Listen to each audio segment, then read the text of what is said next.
नमस्कार दोस्तों, मैं हूं ऋषभ। आपका स्वागत है हमारे एक और नए वीडियो में। तो दोस्तों, आज के वीडियो में हम लोग बात करेंगे गुजरात राइट्स यानी गोधरा कांड के बारे में, जो कि 2002 में हुआ था।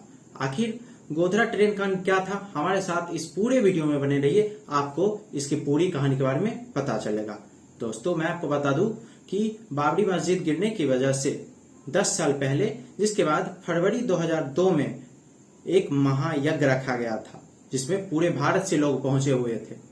और उसी बीच एक ट्रेन अहमदाबाद से अयोध्या की ओर निकलती है। दोस्तों, यह 22 फरवरी की दिन थी, जिस दिन अहमदाबाद से जितने भी कर सेवक थे ये अयोध्या जा रहे होते हैं ट्रेन से, और वापस आने का इनका रूटीन था कि 26 फरवरी को ये लोग वापस अयोध्या आ जाएंगे। अयोध्या से साबरमती एक्सप्रेस से अहमदाबाद आ जाएंगे। दोस्तों, 26 फरवरी को जो ट्रेन आने वाली थी साबरमती एक्सप्रेस, इसमें करीब 1100 लोगों की कैपेसिटी थी, लेकिन भीड़ भाड़ होने की वजह से 1700 के आसपास यहाँ पे कर सेवक बैठे हुए थे। और दोस्तों, कहा जाता है कि यह कोच S5 और S6 था। इसमें सबसे ज्यादा कर सेवक भरे हुए थे और सबसे ज्यादा श्रद्धालु भरने की वजह से इन कोचों में काफी ज्यादा क्राउड हो गया था।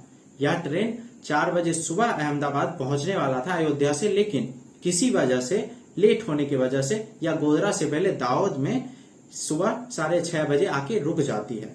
दोस्तों, यहाँ पे बात आते हैं 3 कहानियां कुल यहाँ के एक्सपर्ट्स के द्वारा बताया गया या फिर अलग अलग SIT के द्वारा बताया गया। पहला थ्योरी यह था कि बाबरी मस्जिद के गिराने के बदला लेने की वजह से मुस्लिमों ने हिंदुओं पे हमला किया S5 और S6 में, इसलिए हिंदुओं को जला दिया। लेकिन दूसरी थ्योरी ये है कि एक चाय वाला आया S5 और S6 में चाय बेचने, तो यहाँ बैठे लोगों के द्वारा उन्हें जय श्री राम बोलने को कहा गया, और जब उनके द्वारा यह नहीं बोला गया तो उन्हें हटा दिया गया, जिसके बाद अगले स्टेशन यानी गोधरा में उनके ऊपर हमला करके ट्रेन में आग लगा दी गई। तीसरी स्टोरी ये थी कि पाकिस्तान के द्वारा ISI स्लीपर सेल की वजह से यहाँ पे हमला किया ताकि यहाँ पे माहौल खराब हो सके। तो दोस्तों, इन तीनों में से भी किसी भी कहानी को ले सकते हैं। जब दाऊद से गोधरा जब ट्रेन पहुंचती है तो वहां पे कुछ कर सेवक उतर के कुछ सामान लेते हैं या फिर कुछ उतरते हैं, और उसके बाद ट्रेन जैसे ही गोधरा से थोड़ी आगे बढ़ती है तो कई बार उस ट्रेन का ब्रेक चेन खींचा गया, और यह ब्रेक चेन खींचने की जो बात है यह उस ट्रेन के ड्राइवर और अलग अलग इन्वेस्टिगेशन के द्वारा यह बताया गया कि यह सच में कई बार इस ट्रेन के ब्रेक चेन को खींचा गया था, जिसके बाद यह ट्रेन रुक गया। और वहां पे पहले से ही करीब 2000 से ज्यादा लोग इसका इंतजार कर रहे थे, जैसा कि उनको पहले से ही पता था कि ये सभी होने वाला है। और उसके बाद S5 और S6 में कुएं पे ही हमला किया गया, ना कि पूरे ट्रेन पे हमला किया गया। और S5 और S6 पे पत्थर से हमला किए गए और अलग अलग घरेलू हथियारों से हमला किया गया, और ऐसा सब कुछ प्लानिंग था कि ऐसा ही करना है, जिसके बाद डर की वजह से कर सेवकों ने S5 और S6 के दरवाजों को अंदर से बंद कर लिया।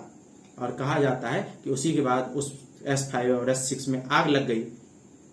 जब तक फायर ब्रिगेड वाले आते हैं तब तक करीब 59 से ज्यादा लोगों की जलकर मृत्यु हो जाती है।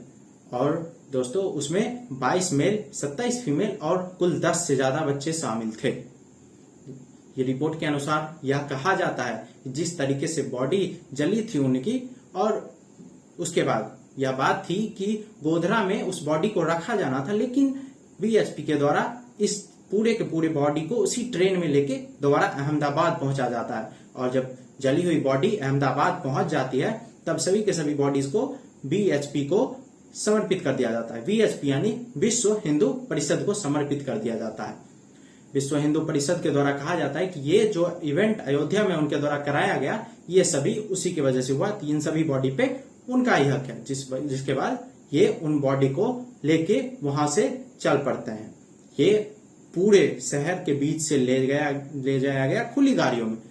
सदर अस्पताल 16 पहुंचा, जिसके बाद लाइव टेलीकास्ट हुआ न्यूजों का, और धीरे धीरे लोगों को यह बातें पता चलने लगी कि कैसे स्पेशली S5 और S6 में हमला किया गया और इतने ज्यादा लोगों की जाने गई है। जिसके बाद पूरे के पूरे देश से हिंदू संगठन इस अस्पताल के बाहर पहुंचने लगे, जिसमें RSS या फिर दूसरे कई हिंदू संगठन बजरंग दल और विश्व हिंदू परिषद के लोग लगातार अलग अलग बड़ी बड़ी गाड़ियों में यहाँ पहुंचने लगे। जब यहाँ पे बहुत ज्यादा भीड़ आ गई तो यह माना जाने लगा कि यह सिचुएशन आउट ऑफ कंट्रोल होने वाला है, क्योंकि सभी के सभी भारी गुस्से में नजर आ रहे थे। तो दोस्तों कहा जाता है कि इसी के बाद पूरे गुजरात में यह एक पूरी की पूरी दंगा फसाद फैलने लगा और बहुत सारे लोगों की जाने गई। तो दोस्तों अगर आपको इसका पार्ट 2 चाहिए, यानी गुजरात का राइट्स चाहिए, कांड चाहिए, तो मैं आपके लिए वीडियो लाऊंगा। आप कमेंट में लिख दीजिएगा पार्ट 2 हमें चाहिए। तो दोस्तों मैं आशा करता हूं कि आपको हमारा यह वीडियो जरूर पसंद आया होगा। अगर आपको हमारे इस तरीके के वीडियो अच्छे लगते हैं तो इसे लाइक करें, शेयर करें, कमेंट करें, सब्सक्राइब करें। हम आपको मिलते हैं ऐसे ही एक और नई वीडियो के साथ। तब तक के लिए धन्यवाद।